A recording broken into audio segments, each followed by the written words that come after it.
Bonjour à toutes et à tous, bienvenue sur cette vidéo de psychoastrologie. Nous sommes dans une série de vidéos consacrées à l'amour chez les 12 signes du zodiaque. J'ai précédemment traité du poisson et du poisson quand il aime. Là, nous allons voir comment cela peut se passer chez le cancer. Alors, c'est valable pour des personnes qui auraient le soleil en cancer, mais voir aussi si vous n'y avez pas Vénus ou Mars, voire l'ascendant. Évidemment, après tout ça se combine. Vous avez votre soleil en cancer, vous avez Mars, le Vénus dans un autre signe. Ça peut évidemment influencer les caractéristiques générales que je vais vous présenter ici, et c'est valable pour chacune des 12 vidéos.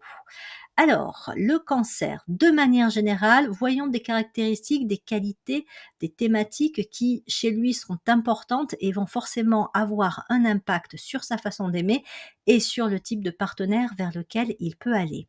Le cancer fait partie des grands signes nourriciers du zodiaque. C'est un signe de protection très sensible puisque c'est un signe d'eau. Donc, dès qu'on parle des signes d'eau, on est relié au plan des émotions. Ce plan des émotions, il comprend l'affect, les sentiments, l'imagination. Et donc, c'est un signe chez lequel les émotions peuvent être particulièrement fortes et pas toujours évidentes à gérer. C'est un signe aussi de créativité. Alors, de créativité imaginaire, mais pas que. C'est aussi de la créativité intellectuelle. Avoir des projets, avoir des idées peut être particulièrement important pour le cancer. Je vais y venir parce que ça a un impact aussi sur sa relation amoureuse. Et c'est le signe de la famille, c'est le signe du foyer, de l'habitation, des racines, des origines. Donc on va voir que là aussi, ce n'est pas anodin par rapport à sa relation amoureuse. Alors, voyons justement quelques-uns des grands traits que je viens d'évoquer, mais comment sont-ils quand ils sont vécus dans la relation amoureuse? Le cancer, naturellement, homme ou femme, peu importe, va être un petit peu le protecteur de la famille. Il y a quelque chose d'assez enveloppant. Et donc, lorsqu'il est en amour ou lorsqu'il vit une relation amoureuse, cette qualité de protection, il va la manifester envers son conjoint. Il va l'envelopper de son amour, il va être prévenant, attentionné, attentif à ses besoins, il va être dans un soutien émotionnel, un soutien affectif, plutôt encourageant. Ça, évidemment, c'est à condition que lui-même ait pu bénéficier dans son enfance, dans sa croissance, de ces aspects-là. Sinon, il va avoir des carences et il peut avoir du mal justement à être protecteur et il sera plus en attente d'être protégé par son partenaire. Il est sécurisant, il est stabilisant, où il a besoin d'être sécurisé, stabilisé. C'est voilà, encore une fois, c'est comment il a vécu l'amour parental dans l'enfance, comment il s'est construit au niveau de l'amour qu'il a pu recevoir et des manques aussi qui ont pu l'impacter. Mais naturellement, voilà, il est aux petits soins, il est encore une fois, il est enveloppant. Il est plutôt tendre quand même le cancer à la base. Tout homme ou femme, peu importe, il est dans la tendresse naturellement, avec une véritable dévotion qu'il peut avoir pour l'être qu'il aime. Donc c'est plutôt un partenaire, encore une fois, attentionné et très protecteur. Encore une fois, s'il a manqué de ces qualités dans son enfance, il aura peut-être besoin d'être rassuré et d'être protégé. C'est un nourricier, je l'appelle même le nourricier créatif, parce qu'en fait, il prend soin, il nourrit, il protège, à tous les niveaux d'ailleurs. C'est-à-dire que ce côté nourricier, on peut le retrouver, même si c'est un peu caricatural dans ce que je vais vous dire, dans le sens où il aime bien souvent, témoigner de son affection et de sa tendresse par le fait de préparer des bons petits plats, de vraiment prendre soin, même à travers la nourriture, et puis tout ce qui peut nourrir aussi intérieurement une personne. Ça peut être des compliments, ça peut être des gestes de tendresse. Donc avec son partenaire, il va exprimer ce côté nourricier. Et si vous avez un partenaire qui est cancer, préparez-lui des bons petits plats, ça lui fera sûrement plaisir. Et ce qui lui ferait encore peut-être plus plaisir, c'est cuisiner ensemble. Ça, c'est un moment où, en même temps, il y a une certaine convivialité, un partage, et en même temps, il y a ce côté aussi lié à la cuisine. Bon, évidemment, il y a des cancers qui peuvent ne pas du tout aimer cuisiner, donc ne catégorisez pas et n'imposez pas ça à un cancer avant d'avoir vérifié quelle relation il a à la nourriture et à la cuisine. Il est créatif dans le sens où il construit sa vie autour de sa relation de couple et de sa famille. Ça veut dire quoi? Ça veut dire que bien souvent, lorsqu'il, choisit un partenaire, beh, il est déjà dans la projection du type de parent que ça pourrait être, pour ses enfants, futurs ou présents, hein. Ça dépend si la personne a déjà des enfants et que c'est un nouveau couple qui est construit ou si c'est un démarrage, on va dire, de relations, amoureuses sans, au préalable avoir eu d'enfant. Mais donc toujours est-il que pour le cancer, c'est important de pouvoir placer son partenaire comme étant aussi le futur parent de ses enfants et ça, c'est vraiment une question importante pour un cancer. C'est-à-dire que même si vous n'avez pas tout à fait conscience que vous voyez en l'autre un éventuel futur parent, posez-vous quand même la question parce que très certainement, là encore, c'est un peu caricatural, vous allez vouloir construire une famille, avoir des enfants et vous allez vouloir que tout se passe bien au niveau familial. Donc, posez-vous la question, est-ce que cette personne peut être un bon père, une bonne mère, envers les enfants, soit que j'ai déjà, soit que l'on peut, avoir, ensemble? C'est également quelqu'un qui investit beaucoup dans son habitation. Donc là aussi, c'est important que le partenaire soit sur la même longueur d'onde au niveau des projets et au niveau du style de vie sur le plan de l'habitation. Il aime faire avec le partenaire. Il a besoin de moments, comme je disais, un peu conviviaux, hein. Donc j'ai pris l'exemple de la cuisine, mais ça peut être autre chose. C'est le côté émotionnel, quasi fusionnel, hein, des signes d'eau qui fait qu'il y a un vrai plaisir à partager du temps avec le partenaire. La relation doit être une relation entretenue, nourrie par des activités, par de la communication, par du temps passé ensemble. Donc, il y a ce côté aussi d'avoir une activité, une créativité. On peut même d'ailleurs, il est pas rare hein, chez un cancer, travailler professionnellement ensemble. Hein. On peut travailler avec son conjoint. Ce qui fait que là, pour le coup, on est vraiment dans une fusion où entre le personnel et le professionnel, il y a beaucoup de choses qui se font avec le partenaire. Hem, voilà, ça c'est pour l'aspect, nourricier créatif avec ce côté aussi projection dans l'avenir et préparation de comment va être la vie de famille, comment va être la relation à l'habitation. Et évidemment, toute la sensibilité des signes d'eau, comme je le disais, on la retrouve avec le cancer. Donc c'est un signe qui s'attache émotionnellement assez rapidement. Donc, comme je l'ai dit pour le poisson, il vaut mieux développer le discernement, hein, dans ces cas-là, c'est-à-dire se poser des questions, importantes sur la personne avec lequel on a envie de créer une relation de couple pour éviter, si je puis dire, de mettre la charrue avant les bœufs ou d'aller trop vite, parce qu'on peut, se laisser emporter par son affect et ses émotions, voire son imagination, c'est-à-dire qu'on imagine ce que pourrait être la vie avec, le partenaire ou futur partenaire et parfois c'est un petit peu trop, déformé par, voilà, l'imagination. Donc il y a peut-être des questions à poser, ou voilà, des vérifications à prendre pour s'assurer qu'on va pas trop vite et qu'on se trompe pas sur la personne avec laquelle on est prêt à nouer une relation, solide. Donc le cancer a de toute façon, même si c'est un protecteur, même si il a tendance lui-même à sécuriser, à rassurer, mais il a bien souvent quand même besoin aussi d'être rassuré, sécurisé. Pas seulement s'il y a eu des manques affectifs, mais parce que, il a cette sensibilité-là qui fait que malgré tout, il peut avoir du doute, de l'incertitude, même quand tout va bien, il peut avoir peur que les choses ne durent pas, forcément toujours aussi bien et donc il a besoin aussi, de sentir qu'il va pouvoir compter sur son partenaire. C'est quelqu'un qui peut donner beaucoup en termes d'attention, mais qui a aussi besoin de beaucoup d'attention, beaucoup de bienveillance et de protection, envers lui. Le couple, la famille et la maison sont vus comme un cocon. Il y a vraiment cette notion de cocon qui fait que, pour un cancer, la famille, c'est aussi ce qui le protège du monde extérieur. Sa maison, c'est aussi ce qui lui assure une sécurité par rapport au monde extérieur. On dit du cancer que dès qu'il ne va pas très bien, sa tendance naturelle, c'est le repli sur soi, hein. À l'extrême, c'est la personne qui va rester chez elle et éviter de sortir quand elle a pas le moral, quand, elle se sent fragilisée et donc c'est important que quand elle construit une relation de couple ou quand elle choisit sa maison, son habitation, elle se sente à l'abri, elle se sente protégée. Voilà, pour les petits moments où il y a, des périodes un petit peu difficiles, ça reste les zones les plus stables, les plus sécurisantes, les plus rassurantes. Donc c'est une personne, encore une fois, qui donne beaucoup, mais qui a aussi cette sensibilité dont elle doit et elle-même tenir compte et dans le choix de son partenaire.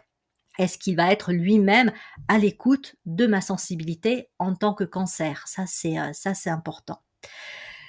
Et puis c'est quelqu'un qui a besoin de sentir que, son conjoint va bien, et si, il perçoit parce que c'est un vrai détecteur des émotions, donc s'il perçoit que émotionnellement, le partenaire, le conjoint n'est pas dans sa meilleure, période, il va très certainement s'investir et aider, à aller mieux le conjoint.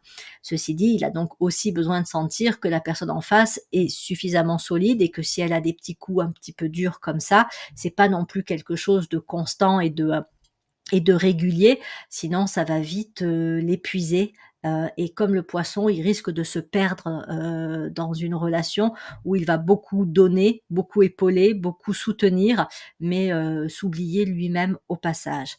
Donc voilà, il vaut mieux, hein, quand on est un Cancer amoureux, s'assurer que on a en face quelqu'un qui tient à peu près bien la route. Alors justement, si on creuse un petit peu plus les excès, les axes de progression et comment peut évoluer le Cancer avant de revenir sur le style de partenaire. Je dirais que le Cancer, comme tous les signes d'eau, doit faire attention à la dépendance émotionnelle, aux peurs de manquer de sécurité. Sinon, il risque de projeter de façon trop forte, sans besoin de sécurité, sur son partenaire. Il va attendre que le partenaire le sécurise, mais comme sa sécurité intérieure n'est pas assurée, le fait d'aller chercher à l'extérieur, ça ne lui apporte pas un réel équilibre, parce qu'il suffit que l'autre le quitte ou que la relation se passe mal pour que ça nourrisse aussi son insécurité intérieure. Donc il y a des points de vigilance à avoir à ce niveau-là, de déjà bien se sécuriser soi-même intérieurement. Peut-être parfois plus facile à dire qu'à faire, mais voilà, c'est un point important. Comme je le disais, en cas de sensibilité, hyperréactivité, émotivité émotionnelle, hein, un Cancer qui a été, je sais pas, beaucoup critiqué, qui se sent attaqué par le monde extérieur, il aura tendance à se replier sur lui-même et il peut devenir même un peu agressif, hein, soit, enfin, c'est vraiment l'image du crabe, hein, c'est-à-dire que soit il durcit sa carapace et c'est presque comme si plus rien ne sortait, mais par contre ça va rentrer en lui et s'accumuler, hein. C'est-à-dire que les émotions, au bout d'un moment, elles vont faire céder la carapace de l'intérieur. Soit il va sortir les pinces et il va se montrer agressif et il risque aussi de se décharger, sur ses proches. C'est eux avant tout, qui risquent de de trinquer, si je puis dire, face à son état émotionnel perturbé. Donc le Cancer a tout intérêt à veiller à avoir une bonne gestion de ses émotions et à développer une forme d'autonomie émotionnelle et de bien-être émotionnel. Autrement dit, il n'a pas à attendre que, son partenaire soit la personne qui, constamment en fait, hein, le rassure, le soutienne émotionnellement. Là encore, c'est placé à l'extérieur et donc créer un déséquilibre par rapport à une sécurité qu'il doit se donner à lui-même. Un minimum, en tout cas, un minimum pour être suffisamment bien dans la relation. Donc attention effectivement aux phases de, vulnérabilité et donc à cette tendance parfois à, sortir aussi, les pinces. Il investit, mais il risque aussi de surinvestir la relation de couple et familiale, dans le sens où c'est tellement pour certains Cancers un but, de vie, une valeur forte, hein, la valeur famille, que, il risque de passer à côté des autres aspects de sa vie et faire que, si jamais ça se passe pas bien, au niveau familial, au niveau de la relation de couple, pour lui, c'est comme si son monde un petit peu s'écroulait.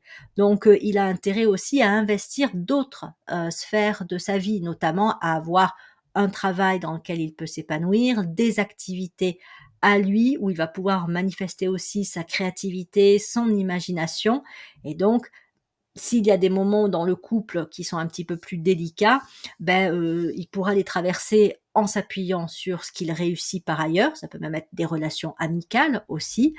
Et si à certains moments, le travail se passe moins bien, là, il peut effectivement compter sur son partenaire pour le soutenir dans des phases un petit peu, délicates. Mais s'il mise tout sur le couple, sur la famille, ça voilà, ça déséquilibre et ça crée aussi pour le partenaire des attentes, fortes qui peuvent lui-même, ou elle-même l'épuiser quelque part, hein. Surprotège et contrôle de manière excessive, c'est un risque du cancer quand il aime son partenaire, quand il aime ses enfants aussi, parce qu'il peut facilement aussi se faire du souci ou vouloir vraiment s'assurer que tout se passe bien.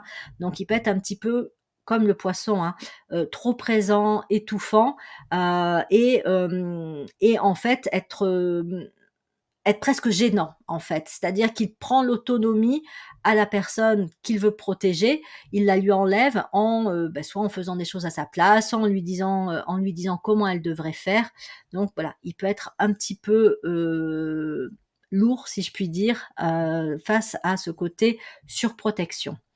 Et lui-même peut des fois être en demande comme ça de beaucoup d'attention, de soins et ça peut être, également un petit peu, délicat à gérer pour un partenaire qui serait, d'un tempérament assez autonome et assez indépendant, qui pourrait être tout à fait amoureux, hein, de son partenaire, cancer, mais qui aurait besoin aussi d'avoir, des activités, d'avoir, son temps à lui. Le cancer peut parfois avoir du mal à comprendre que le partenaire a aussi une existence en dehors du couple. Donc là, point de vigilance aussi à avoir et cultiver aussi la confiance, hein, en soi et dans le partenaire. C'est pas parce que il va, je sais pas, avoir ses activités sportives, aller voir ses amis que voilà, il n'aime pas son compagnon ou sa compagne, mais voilà, il a besoin aussi de temps rien qu'à lui. Le cancer peut avoir du mal à lâcher prise, dans le sens où c'est quand même un signe chez qui le passé peut continuer à être très présent. Qu'est-ce que je veux dire par là? C'est que s'il a mal vécu une ancienne relation de couple, ça peut parasiter sa capacité à construire de façon sereine une nouvelle relation. S'il a mal vécu les relations aux parents, s'il n'a pas reçu suffisamment d'amour, d'attention, de protection, ça va forcément parasiter la relation à son conjoint, hein. Il y a des biais qui vont se créer, il y a des attentes qui vont être projetées, il y a des peurs qui vont être présentes. Donc le cancer peut avoir besoin de tourner une page, de conclure une histoire, de laisser aller le passé. Ça, c'est quelque chose, encore une fois, qui n'est pas forcément facile pour lui, de par son attachement émotionnel, de par sa forte sensibilité. Donc, c'est un point de vigilance à avoir pour que, lorsqu'il va vers une nouvelle relation, il s'assure que son histoire passée ne vienne pas le parasiter. Il peut avoir besoin d'ailleurs de cultiver le pardon, hein, si une relation passée a été mal vécue. Et donc c'est un signe aussi qui peut être sujet à des fluctuations émotionnelles. Ça fait partie de ce signe, c'est quelque chose qui peut être important à accepter, hein, déjà pour soi. Oui, effectivement, il y a des jours où je peux être de bonne humeur, il y a des jours où je peux être un peu fragile, un peu sensible, un peu, comme je disais, tendue, voire agressive. Je sais pas toujours pourquoi, mais bon, voilà, je suis comme ça. Je vais apprendre à le gérer. Je vais chercher à gérer ça de la façon la plus positive pour éviter que ce soit le conjoint qui qui morfle. Mais en même temps, il y a des moments où, peut-être que je vais avoir besoin d'exprimer ça à mon conjoint, lui dire: «Attention, là, je suis pas, au meilleur de ma forme, il s'est passé ci, il s'est passé ça» ou tout simplement: «J'ai pas le moral, donc ne t'étonne pas si je suis un petit peu tendue ou si, je sais pas, je pleure pour un rien», par exemple. Donc voilà, on est aussi sur cette prise de conscience, cette acceptation d'avoir des fluctuations émotionnelles, surtout en cas de stress, d'avoir peut-être tendance à dramatiser et ça peut être bon de prévenir, le partenaire que voilà, on peut être comme ça et qu'on n'y peut pas grand-chose. On fait de son mieux pour gérer ses émotions, mais il y a des moments où ça submerge un petit peu. Voilà. Rien que de le dire, ça peut aussi, éviter pas mal de malentendus parce que parfois le partenaire pourrait se demander s'il n'a pas fait quelque chose qui, voilà, qui peut provoquer, des, tensions et un changement émotionnel chez son conjoint alors que c'est pas forcément, le cas. Voilà. Donc axe de progression, comme je le disais, ben, bien, veiller au mieux à son bien-être, à son autonomie émotionnelle, bien apprendre à gérer au mieux ses émotions, à travailler sur son passé pour s'en libérer s'il y en a besoin, à faire la part des choses entre ses propres besoins et les besoins du conjoint, hein, éviter de projeter ce qui est de l'ordre de mes attentes, de mes peurs, de mes envies sur l'autre. Mais là aussi, hein, communiquer là-dessus, si j'ai un besoin, ne pas hésiter à le dire, parce qu'il y a des moments où je peux aussi, en tant que cancer, avoir besoin, entre guillemets, qu'on me fiche la paix. Donc ça peut être de dire à mon conjoint, écoute, là j'ai besoin d'un temps que pour moi, d'un temps de tranquillité. On se retrouve dans 1 heure, une demi-heure, peu importe, mais là, voilà, tu me laisses tranquille, je me mets en mode cocooning. Donc bien, voilà, bien communiquer et bien prendre conscience effectivement de ses propres besoins.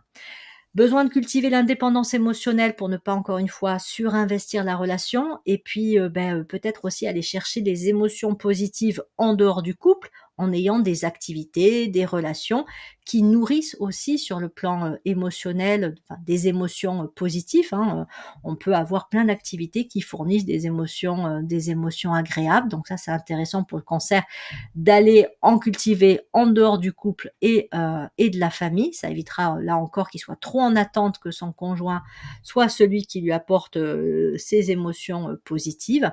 Et puis aussi exister en dehors de la famille et en dehors de la maison, c'est-à-dire que même si le cancer naturellement peut bien aimer rester à la maison et faire des activités chez lui, il y a des moments où sortir de la maison, c'est ce qui va lui faire même encore plus apprécier quand il va se trouver chez lui avec sa famille. Donc il y a des moments où ça peut être pas mal de cultiver une certaine distance aussi avec le conjoint.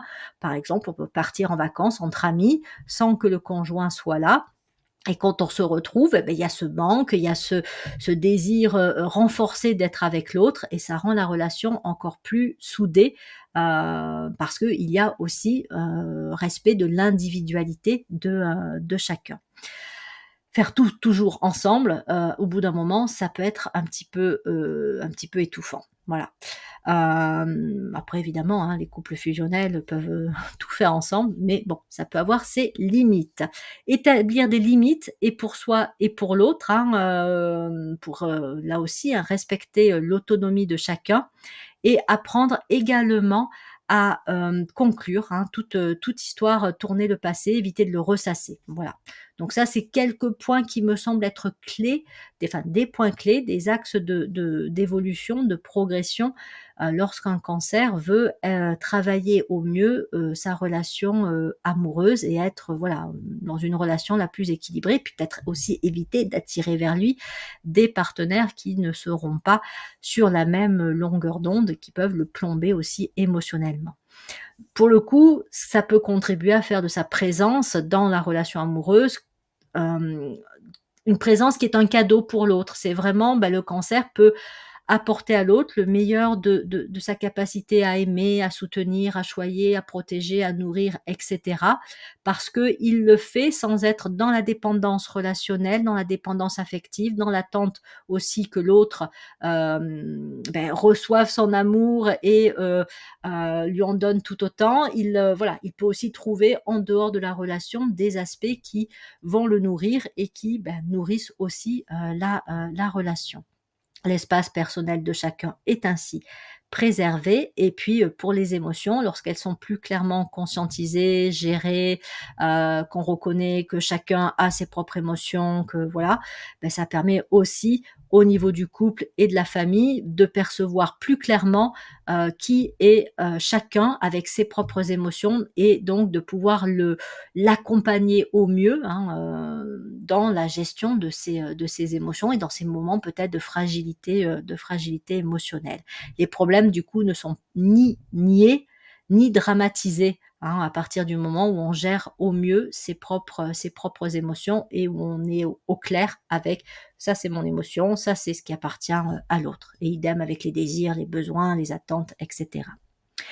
Et puis le cancer, c'est quand même un signe qui a cette capacité, surtout s'il la travaille, hein, de tirer vraiment les leçons du passé.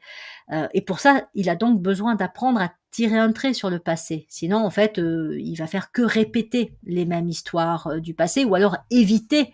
Et donc, il peut se couper de la relation de couple, ce qui est un vrai manque pour beaucoup de cancers, mais c'est une forme aussi de surprotection, hein, de carapace. Et non, j'ai trop souffert, donc j'arrête, hein, j'arrête de me mettre dans des histoires de couple impossibles.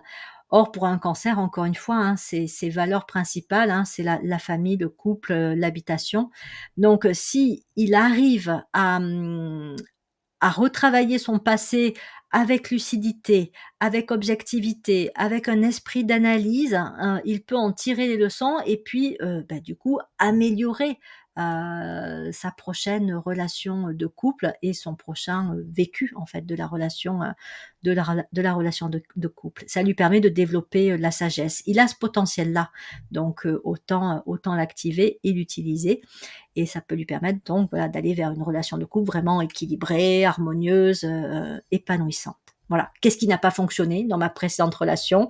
Pourquoi j'ai été vers ce partenaire? Pourquoi je suis restée aussi longtemps avec ce partenaire alors que j'étais peut-être pas épanouie, pas heureux ou heureuse?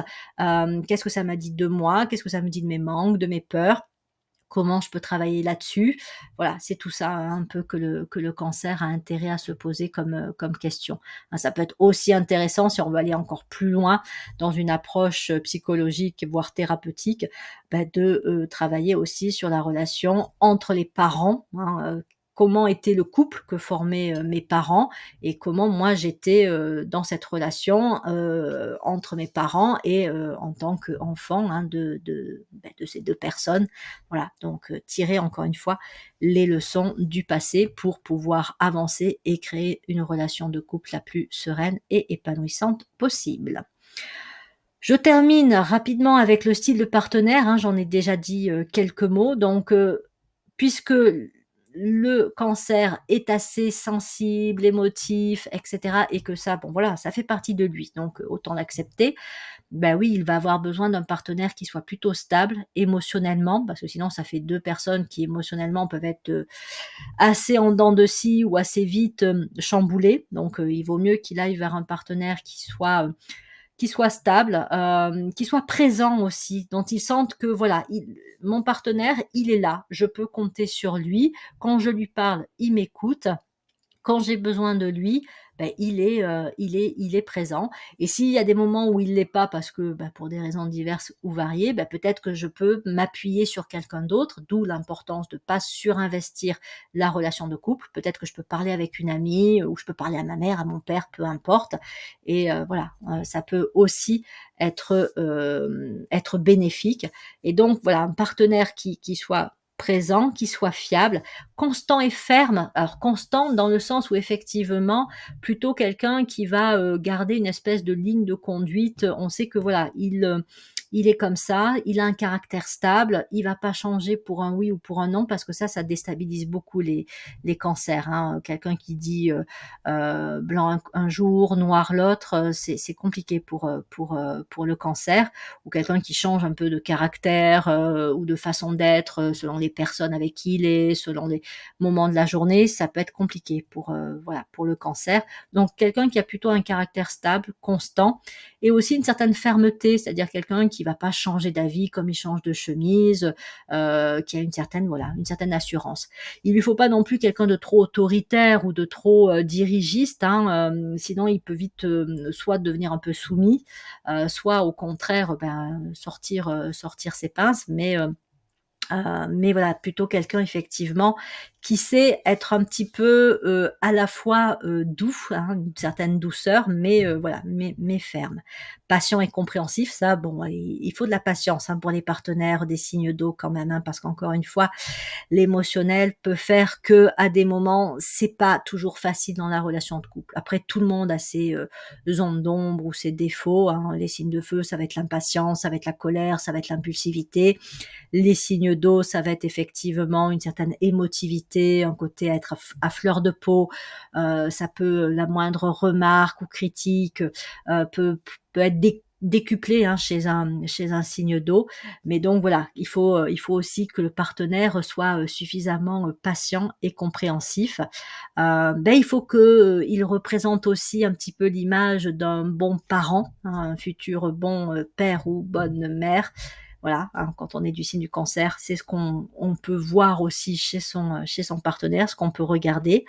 Donc soutenant, mais aussi sachant respecter des moments d'intimité où le cancer va dire, comme je le disais, hein, il y a peut-être des moments où j'ai besoin, voilà, de me mettre un petit peu à l'écart, de rentrer dans mon cocon, dans ma grotte. Donc voilà, et ne pas le prendre mal quand on est le partenaire d'un cancer, ça fait partie de sa façon d'être, hein. Chez un enfant du signe du cancer, il y a des moments où ils ont besoin d'être tout seuls dans leur chambre, et on va retrouver ça adulte où ils vont avoir besoin, si à certains moments, d'avoir peut-être leur activité rien qu'à eux, et ça va être un moment où ils vont se ressourcer. Donc ça peut être aussi important, que le partenaire comprenne ça. Donc tourner vers le futur, c'est-à-dire que encore une fois, il y a cette notion de projection dans les projets, dans la création, la construction du couple, mais aussi de l'habitation.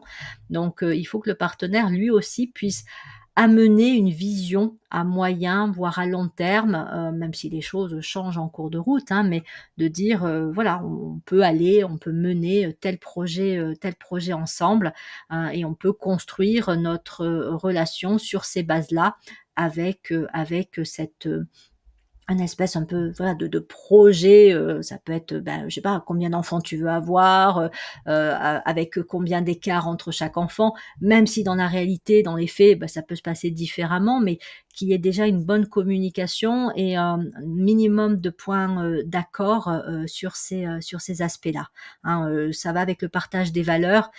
Chez le cancer, la famille et les traditions sont bien souvent, c'est pas systématique, mais quand même bien souvent des valeurs centrales.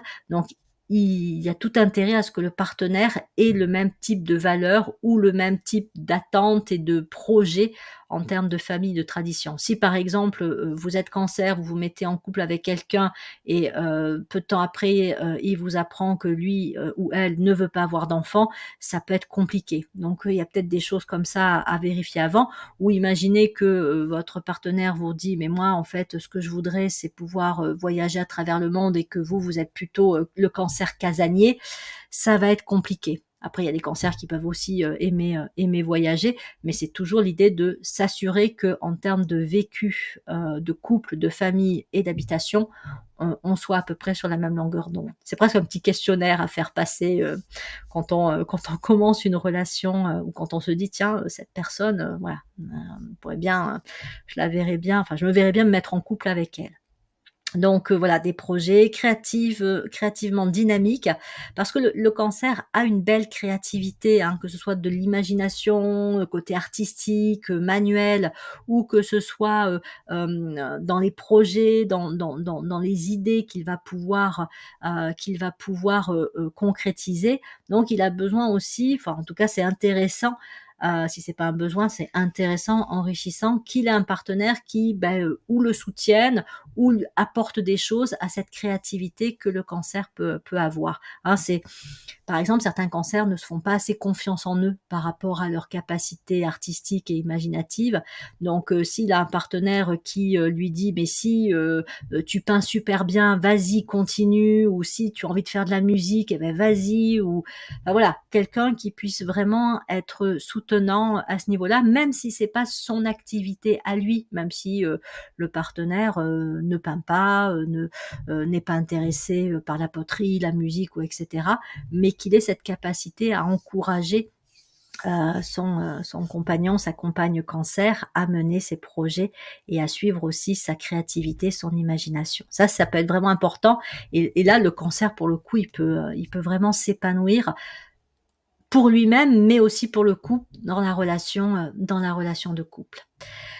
Vision commune sur l'habitation, mais aussi sur les grandes règles éducatives, hein, comment on va élever les enfants ensemble. Encore une fois, hein, si voilà, il y a ce désir d'enfant ou s'il y a déjà des enfants, faut vraiment s'assurer qu'on n'a pas des styles éducatifs trop différents, voire carrément opposés, entre un parent qui est plutôt d'un style ferme et un parent qui est plutôt du style laisser faire.